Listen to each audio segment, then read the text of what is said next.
Hey, good morning, everybody. It's Monday, January 19th, 2026. First of all, celebrating Martin Luther King Jr. Day. I personally believe he was a great man with a great philosophy. So, hats off in celebration to that. So, markets are closed today, but I'm having a show. Anyway, a lot to talk about as we go into the week. So, figure we'll go ahead and have a quick conversation. I know many of you are working as I am this morning. If you're here this morning, say good morning. If you're watching on the replay, do me a favor, give me a hashtag replay in the comments. Remember, we go live each and every weekday morning, 9:30 a.m. Eastern time. And of course, my name is Hammer. I'm the founder of Originator Success, Grab and Go Social, and Rate Sensei. If you would like to get a text alert that I'm going live, you can go ahead and sign in at hmmr.io/reminder or sign up at hmmr.io/reminder, get a QR code or use this cool QR code. I need more coffee this morning, get my butt kicked. But anyway, so great to have all of you here. Good morning, Deb Dickinson and Tom Dedmore. Hope you all are doing well today. Who else is here this morning? We got Alexandria Villanueva. Good morning. And let's see. It says there's like 6 or 7. So I would figure most Illos. What do you guys think? You think most Illos are working today? I think so. Kind of like there's a few different of the, I call them the lightweight holidays. Not that they're not important for what they represent, most of the time at least, but kind of what gets done with that. So anyway, this morning, we'll take a look at where Friday ended and what we got going on for this week. We've got PCE inflation data coming up this week on Thursday, and it is coming up.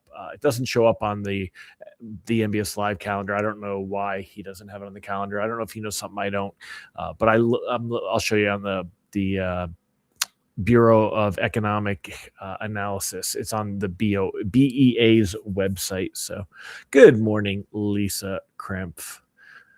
Phone rang at 8:02 a.m. Good for you. Yasmin Martin, good morning. So, all right, well, let me go ahead and show you the screen and we'll dive into that stuff and go from there. And forgive me, I have been working on the house, my son's house, all weekend. Why is that? No, that's not the right one. Well, let's try again.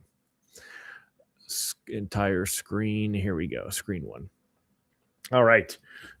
So I've been doing my work on the trades. I'll show you in a little bit. But anyway, take a look Friday. It's right here. This red candlestick. You can see it right here. Everything on the right-hand side of this dotted line right here. This was Thursday. This was Friday. We don't have today because markets are closed today. So on Friday, there was a little dip as pricing was coming out. So it generally wasn't too whatever. We did see an increase, but bonds did close worse on the day. They did work their way down, clean that up a little bit. So generally, again, working lower. And if we look at the candlestick specifically, remember that this green candlestick right here, that was the announcement from Trump on Truth Social right here that we went from being down a little bit on the day and it popped up and was great on that Friday. Things took off. That was the announcement that he was going to have his representatives, that's the word he used, buy $200 billion worth of mortgage-backed securities through Fannie and Freddie.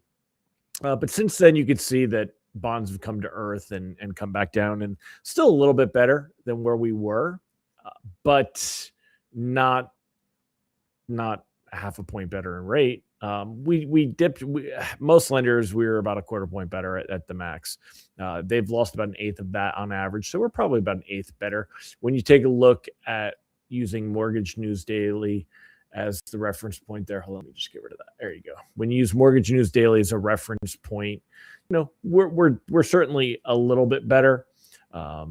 We were right around that six and a quarter mark, 619, 620. That was kind of the highlight there. We dipped down. We were in the fives for sure. I know they're still showing 6.01, but it's in the fives. And it kind of it's crept back up. 6.07 is where they had it on Friday. So, and I think it's pretty accurate. When you look at what's being locked, when you looked at Optimal Blue, and we'll turn off FHA and Jumbo for a minute and just use conventional, you see a very similar behavior.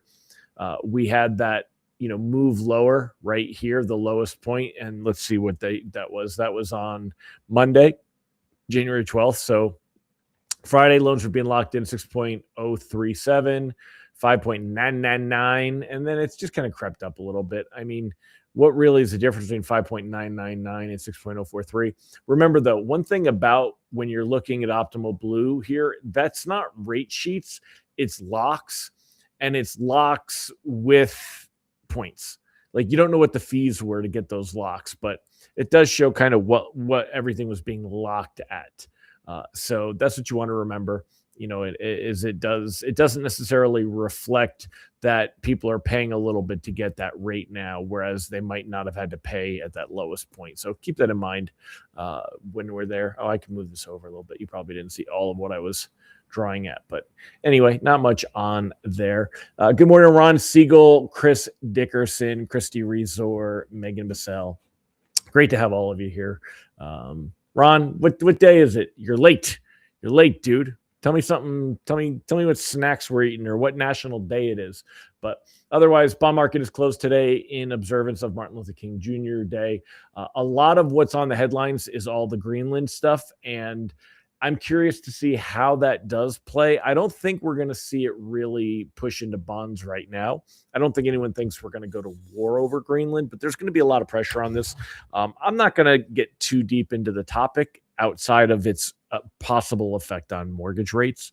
Except for what I will say is it's a complex topic, and look at it from all sides before you form a full opinion, and don't necessarily be led by the left or the right, if you will. There's pros and cons on all things, and depends on if you want to look at the long game or if you believe what other countries could do, and if just different things. So, but as far as it's definitely going to ratchet up, this is a real thing. We are absolutely, at the end of the day, we're going to end up with tremendous control over Greenland, or Greenland will become like Puerto Rico, or we will at least have blocked China and Russia. I believe that that's all very much in Trump's plan.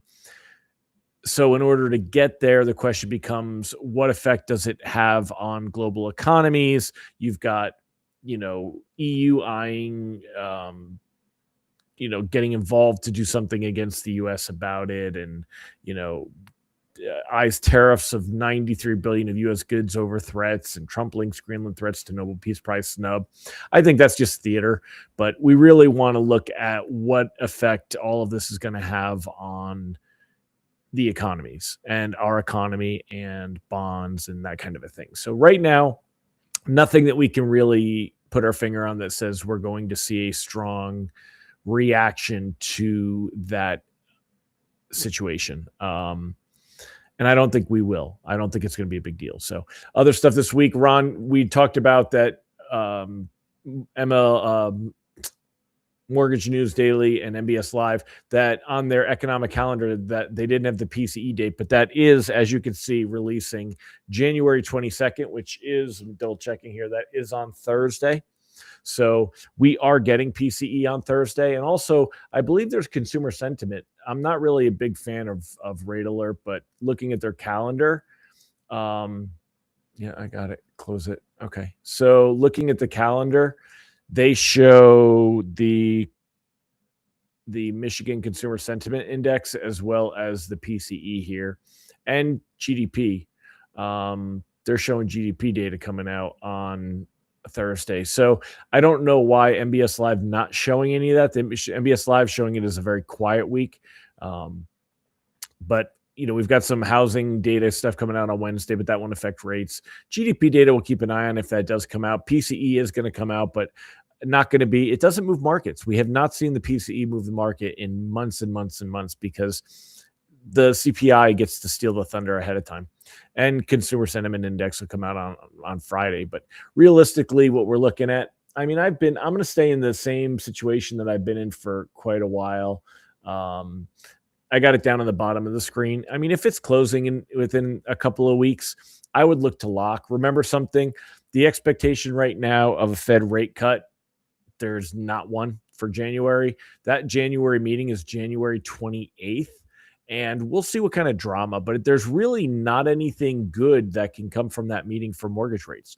There's not going to be a hawkish message from Powell. There doesn't have to be. The labor market is weak, but it's not showing enough weakness. So this January 28th, I mean, if you're locking anything closing the next couple of weeks, there's nothing big happening before this Fed meeting, and I wouldn't be waiting till that. And then we go into the first week of February. We've got the, labor market data and everything else coming up. March, there's a little bit of an expectation we could see a cut, but not much. April, that goes up a little bit more, totals out to about a little less than 35% or 40%. But it's not until June. That's when markets, now you're down below 50%. So markets don't believe we're going to see a rate cut before Powell leaves office in May. And all this drama around Powell has not hurt rates or has not affected anything. So Ron says, don't be led by left, right, or biased media. National Popcorn Day. All right, there we go. Let's have some fun with that one. There's about 25 people on the chat today. Let's talk about that one. Question of the day. What is your favorite flavored popcorn? What is your favorite flavored popcorn? Are you a caramel corn, a cheesy corn? Do you go to those fancy places and get Reese's corn or dill pickle popcorn? What's your favorite popcorn flavored popcorn? So what I'm going to put it on here. What is your favorite flavored popcorn? Caramel, cheese, fancy stuff. I'm putting that on there in the comments so that it's on there. And you guys, let's hear it. Ron said, lock, we can't forecast geopolitical events which can move markets. Yeah, I mean, even for 15 to 30 days, I'd consider locking. There's not a lot of reasons to see rates move lower, even if Fannie and Freddie are buying up a bunch of mortgage-backed securities. We already saw the bang for the buck on that. So I don't think it'll get much more than that. I'm going to go ahead and stop screen sharing for now. Good morning, James Mahan. What's your favorite flavored popcorn? Siegel said today is National Popcorn Day. I like the sweet stuff, so I would go. Do you remember the fruity colored stuff where it was like red and green and blue in the popcorn, like the Fruity Pebbles type? I always like that. Ooh. Yasmin Martin, caramel, cheesy, and chocolate drizzle. Damn, woman, you like your popcorn. You've got it dialed in. Chris Dickerson, dill pickle for the win. See, I knew that dill pickle was going to show up on the list. There's a fancy popcorn place by my daughter and Austin's house in Charlotte, in Belmont, North Carolina. And we've been in there, and they've got, 40 fancy flavors of popcorn. And it's funny to see all the different ones that they have. So what you doing, Miss Sophia? Come here. Miss Sophia wants to say hello. You going to say hi to everybody? You gonna say hi, Snuggler? So, kettle corn, yeah, good old kettle corn, good old sweet kettle corn. Shaker of maple chipotle seasoning, sweet and heat. Very cool for Tom Dedmore. So, anyone watch football over the weekend? I didn't watch much of the games. I did watch the Rams last night. Beat the Bears. They should have beat them. It was surprising that touchdown at the end, man. I'll tell you what, Caleb Williams has a hell of an arm. I don't care what anybody says. And I know Dave Zelinski's not watching, but that Bills interception was an interception, guys. Come on. I don't know why it created so much of a hoopla. If the receiver has to maintain possession all the way through to the catch down to the ground, through the ground. If the ball would have popped out of his hands and rolled on the ground, it would not have been a catch. The fact that he was on the ground and touched does not matter. You have to maintain through the whole process. That was absolutely an interception. Deb Dickinson's looking for the Seahawks. I have a hard time voting for the Seahawks. I'm not a big Sam Darnold fan. He played for the Panthers for a little while. He wasn't that good.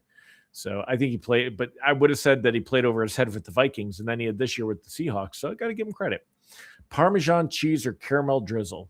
Yeah. Ron said fresh kettle corn right out of the kettle. I've been to some places where they do that, and it's a lot of fun. Christy Reeser, fancy holiday, sweet, salty chocolate drizzle. Y'all like your drizzle stuff. So, yes, Miss Girl. I know she's sitting here on my lap all snuggly. And Miss Sophia is. So, all right, my friends. Well, that's it for today. Hope you all have a fantastic day. Get a good start to the week. It's not like we're going to see much action this week, but I think we could see things creep a little worse. I don't necessarily think they're going to get that much better. That's for sure. So, all right, I'll see you guys later and have a great one. Bye bye, my friends.